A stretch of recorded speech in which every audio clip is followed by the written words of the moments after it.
அன்பு நண்பர்களே வணக்கம். நாம் இன்னைக்கு என்ன பார்க்க போறோம்னா தலைவன் தலைவி இந்த படத்தோட திரைவிமர்சனம் தான் பார்க்க போகிறோம். கிராமத்து கதைகளத்தில் கிங் இயக்குனர் பாண்டியராஜ் இயக்கத்தில் விஜய் சேதுபதி நித்யா மேனன் நடிப்பில் உருவாகி இன்று வெளியாகியுள்ள படம் தான் தலைவன் தலைவி.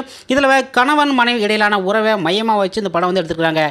இந்த படம் எப்படி இருக்குது நம்ம இன்றைக்கி பார்க்க போகிறோம். அதுக்கு முன்னாடி நீங்கள் நம்ம சேனல் புதுசுனா மறக்காமல் என்பி நியூஸ் தமிழை சப்ஸ்கிரைப் பண்ணுங்கள், லைக் பண்ணுங்கள், ஷேர் பண்ணுங்கள். வாங்க கதைக்குள்ள போகலாம்.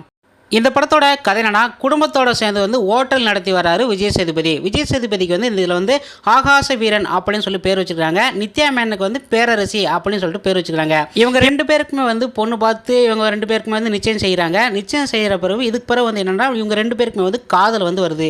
காதல் வச்சு ரெண்டு பேருமே காதலிக்க ஆரம்பிச்சிடுறாங்க. அப்போ நித்யா மேனன் அவங்க வீட்டில் என்ன தெரியுதுன்னா, விஜய் சேதுபதியோட அவங்க அப்பாவும் அவங்க தம்பியும் ரவுடி அப்படின்னு சொல்லிட்டு தெரியுது. இதனாலே இந்த கல்யாணத்தை நிறுத்தணும் அப்படின்னு சொல்லிட்டு முடிவெடுக்கிறாங்க. ஆனால் நித்யா மேனன் என்ன சொல்கிறாங்க, இவங்க வீட்டெல்லாம் எதிர்த்து இவங்க வேறு வழி இல்லாமல் இவங்க இவர் கல்யாணம் பண்ணிடுறாங்க. அதுக்கு பிறகு இவங்க வாழ்க்கை நல்லா போய்கிட்டே இருக்குது. இந்த டயத்தில் விஜய் சேதுபதி தந்தை இருக்கார்ல, யார் சரவணன், அவர் தனது மருமகள் நித்யா மேனில் கல்லாப்பேட்டில் உட்கார வைக்கிறாங்க.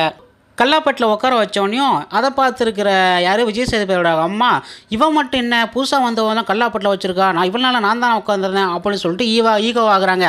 அதே போல் இந்த விஜய் சேதுபதியோட அந்த ஹோட்டலில் நிறுத்துறாங்களா, அந்த ஹோட்டலு பேரையும் இவங்க பேரை மாற்றிடுறாங்க. விஜய் சேதுபதியோட தங்கச்சி என்ன பண்ணுறாங்க, இவனால நம்ம பேரில் தான் இருந்துச்சு, இப்போ இனத்து வந்த பேரை வச்சுட்டாங்களே அப்படின்னு சொல்லிட்டு அவங்களும் கோவப்படுறாங்க. இதனாலே என்ன பண்ணுறாங்க, அம்மாவும் மகளும் சேர்ந்து நித்யா மேனை ஹோட்டலில் வேலை பார்க்க ஆள் போல் ரொம்ப கொடுமைப்படுத்துகிறாங்க. இந்த நிலையில் நித்யா மேனனோட அவங்க அம்மா தெரியாமல் இப்போ பார்க்க வராங்க.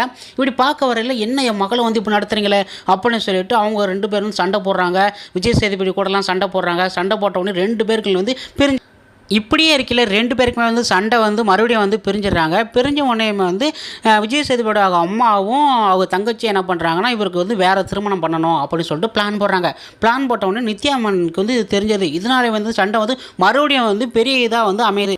இந்த டயத்தில் என்ன நடக்குன்னா, விஜய் சேதுபதியும் நித்யா மேனனும் எப்படியா நம்ம ரெண்டு பேரும் சேர்ந்துட மாட்டோமா அப்படின்னு சொல்லிட்டு இவங்களுக்குள்ளே ரொம்ப சேரணும் அப்படின்னு சொல்லிட்டு பிளான் போட்டுக்கிட்டு இருக்காங்க. இப்படி இருக்கையில் குழந்தைக்கு மொட்டம் போடுற நிகழ்வு நடக்குது. தந்தை எனக்கே தெரியாமல் எப்படி அவன் முடியெடுக்கலாம் அப்படின்னு சொல்லி விஜய் சேதுபதி அந்த கோயிலுக்கு போகிறாரு. அதற்கு பின்ன என்ன நடந்தது, இருவரும் சேர்ந்து வாழ்ந்தார்களா இல்லை விவாகரத்து பெற்றாலா, பிரிந்து விட்டாங்களா என்பதான் படத்தோட மீதி கதை. இந்த படத்தை பற்றிய அலசனம் சொல்லப்போனால், கதாநாயகன் விஜய் சேதுபதி மற்றும் கதாநாயகி நித்யா மேனன் இருவருமே தங்களோட நடிப்பை மிரட்டியிருக்கிறாங்க. உண்மையாகவே ஒரு கனவு மனைக்கூடிய எப்படிலாம் சண்டை வந்தால் எப்படி நடந்துக்கிறாங்க, அதே போல் திரையில் அதை அப்படியே வெளியிட்டிருக்காங்க. மொத்த படத்தையும் இருவரும் இறுதி வரை சுமந்து சேர்ந்துருக்காங்க. ரொமான்ஸு, சண்டை, டான்ஸு, நகைச்சுவை என எல்லாத்தையுமே பக்கா பண்ணியிருக்கிறாங்க.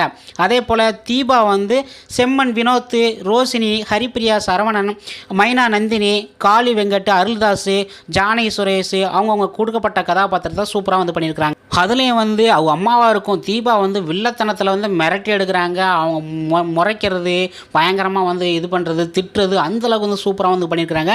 மற்ற கதாபாத்திரத்தோட இவங்க கதாபாத்திரம் தூக்கி சாப்பிட்றாங்க. அந்தளவுக்கு சூப்பராக பண்ணியிருக்காங்க. அதே மாதிரி யோகிபாவோட காமெடியும் அப்பைக்கப்போ அழகாக சூப்பராக கொடுத்துருக்காரு. நல்ல நகைச்சுவையாக இருக்குது. பாண்டியராஜ் எடுத்துக்கொண்ட கதைக்களத்தில் சிறப்பான திரைக்கதையில் வழங்கியிருக்கிறாரு. சில இடங்களில் என்னடா இது இப்போ சலிக்குதே அப்படின்னு ஏற்பட்டால் கூட சில இடத்துல நகைச்சுவை பண்ணி அதில் இந்த படத்தை கொஞ்சம் முன்னேற வச்சுருக்காங்க. இது ப்ளஸ் பாயிண்ட்னு சொல்லலாம்.